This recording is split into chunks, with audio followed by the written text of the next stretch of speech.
Are we filming? Yes, we are. So welcome to my promised review of the Filofax Finsbury.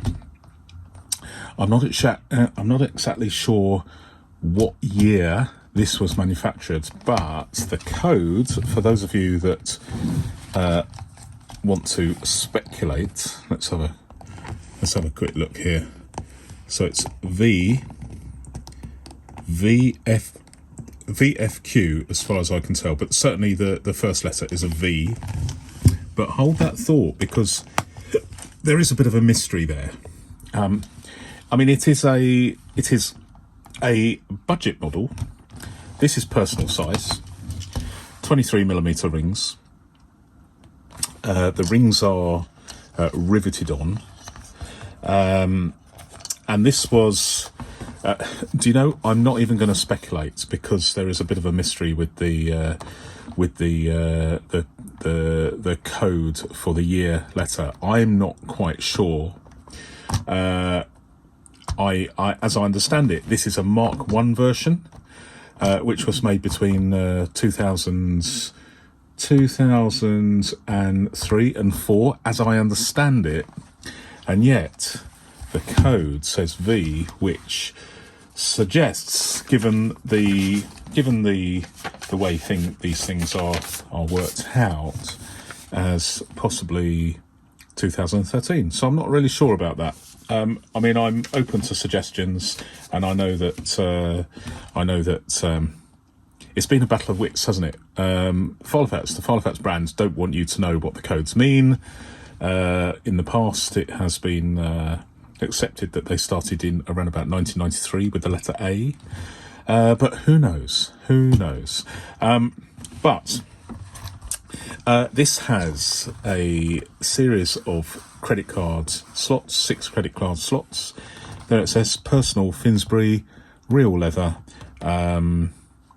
just in case people think that this is made of plastic. It's apparently real leather, and well, it doesn't smell of anything, actually. It doesn't smell of leather, but I'm assuming it is leather, and I'm assuming it is real leather. But it's that coating, it's this sort of plastic coating that I personally don't like. I prefer leather to look, feel, and smell like real leather. This feels like plastic, but the thing that there are certain things I quite like about this. I like the style of the pen loop. It's not one of those ridiculously flat ones. It's just 2 strips of hopefully leather sewn together. Outbound pen loop. I prefer the outbound pen loops to the inbound pen loops. There is this problem, if you can call it a problem. If you've got a pointy pen like this one, there's no problem at all. But because it's a thin strip of maybe leather that is sewn over to give the impression of a thicker piece of leather, but that can cause problems if you have a flat-nosed pen, because this might go in. Yes, it does. But if it was tight, you would find it there's a hem inside, halfway in here, and once that gets caught by a pen, a flat-nosed pen, then it just is very, very hard to get past that, and you have to resign yourself not to use flat-nosed pens. You must have a pointy pen. But with a single strip of what I call proper leather, that isn't an issue, because there's no hem. But it is at least an outbound pen loop, so it points that way, so it doesn't actually interfere with the tabs if you use tabs on your dividers. One thing that's very encouraging is a YKK zip, and it's very, very nice. No problem at all. Full marks there.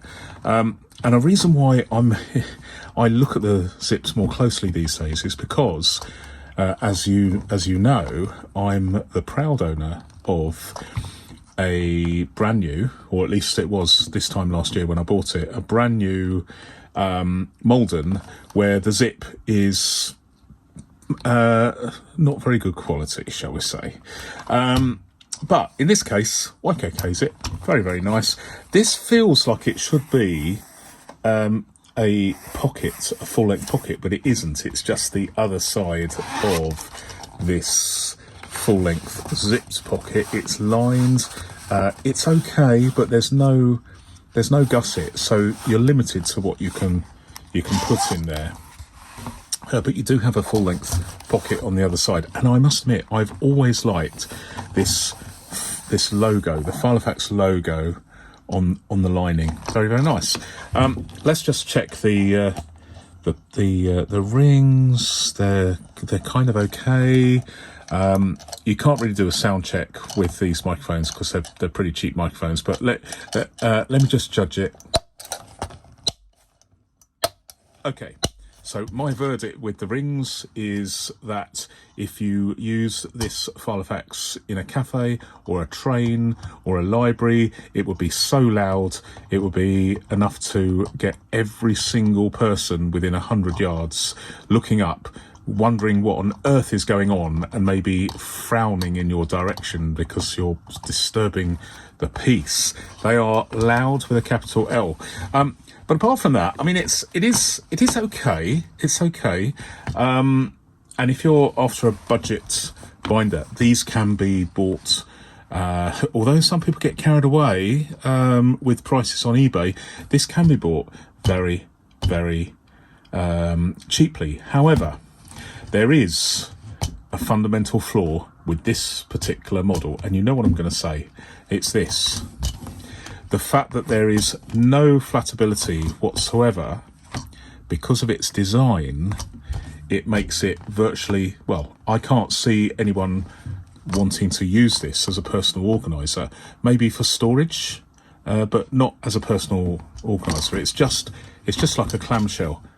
Absolutely ridiculous. And you know, I've got to be, I'm tend to be fairly fair with Filofax as a brand, but this is ridiculous. And let me explain why, because I've got another one here, albeit it is really, really badly worn because the plastic coating has worn off.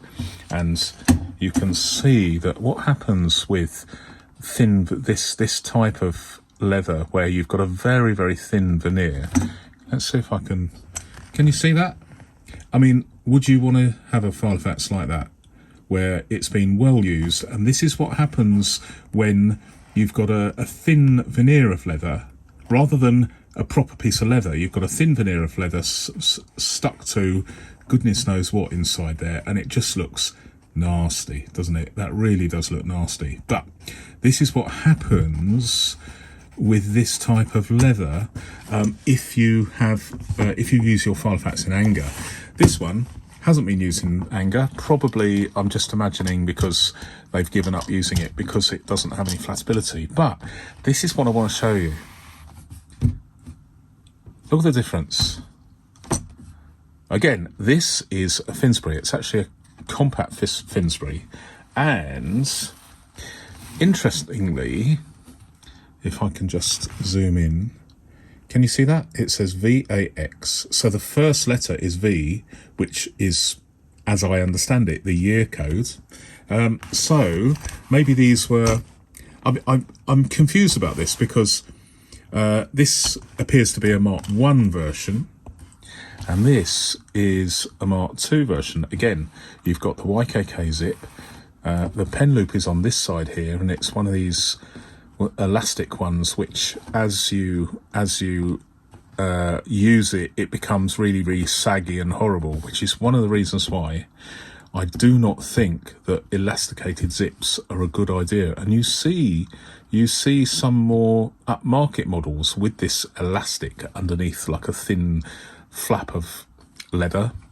And this, ladies and gentlemen, if you use your Filofax in anger, this is how it just gets really, really saggy.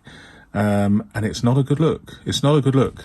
But apart from that, this is really, really well made. However, And I did not have this to hand when I did the extended version of this video for channel members earlier on this week. But had I done it, I would have shown and demonstrated the difference. Why is it that this one, both the same model, they're both Finsburys, arguably possibly made in the same year, but we just don't know. Why is it this one has got virtually perfect flatability, and this one is so bad that it's just not usable? And we can tell because if I feel the stiffener, it doesn't feel like it's in three parts. It just feels like it's one piece that goes from here all the way to here, and so it's never ever going to be have good flatability in a month of Sundays. And yet this one, you can even see it, you can feel the stiffener extends from here, but instead of extending from here to here in one piece, it's actually in two pieces. You can feel that the stiffener ends here, you can even see it here, and then it doesn't continue underneath the ring mechanism. So you have a natural hinge. You have a natural hinge here and here, and that enables you to have fantastic flatability. Now, it is just possible, and you know what I'm going to say, so bear with me. Give me some rope here. It is just possible that someone from Flatability, well, that too, someone from Filofax brands will look at this and say, this Neil doing videos, amongst other things, about Filofax models, he's obviously a big fan of Filofax models. He's obviously not a fan of binders that don't have very good flatability, and yet he absolutely loves ones that we have made in the past that have good flatability. And we can see that he's demonstrating what a difference it makes having two stiffeners, one here and one here, rather than what appears to feel, at least to me, like it's one stiffener all the way across. And I just hope and pray that one day someone will put their finger up, stick their finger up at a coffee break or a board meeting and say, you know, we used to make Filofaxes with good flatability by having two separate stiffeners, one here and here. Well, given the fact it is likely that people with our binders are going to appreciate good flatability, why don't we just do this instead of this? It might perhaps be cheaper to have it in one piece. It just saves on one or two extra operations at the construction stage in the factory. But if you've got something like this which is useless, and you have the opportunity for perhaps a few cents extra in terms of production costs to have something with perfect flatability, why don't we just make one of these instead of one of these? It converts, it changes the whole equation from having a Filofax that is well used, and as this one, I mean, this has been so well used, the plastic is wearing off. I mean, that's not a good look. But the fact is that this has been used probably because it's got good flatability, and this one, which presumably is the same age, maybe, looks like it's brand new, possibly because no one is going to put up with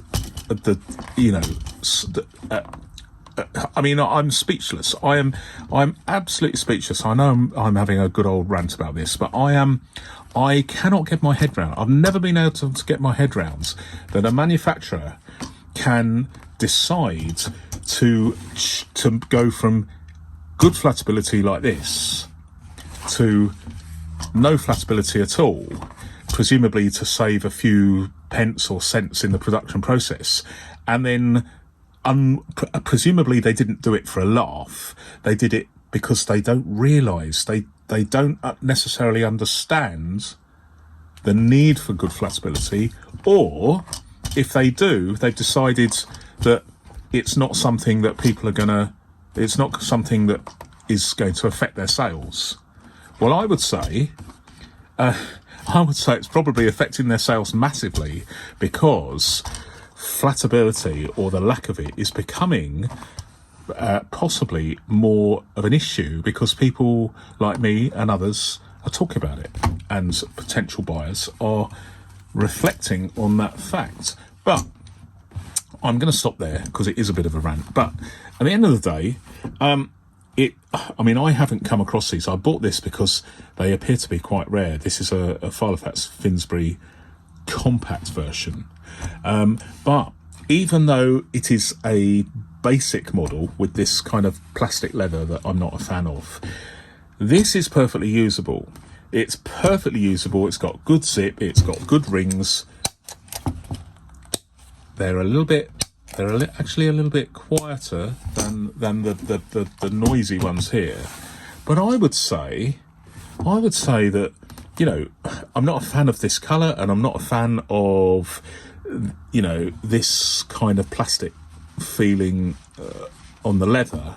But this is perfectly usable. This is perfectly usable. So come on, Filofax, can you just sort out the flatability and make them like this? Thank you very much. I appreciate that. And that is the end of my video.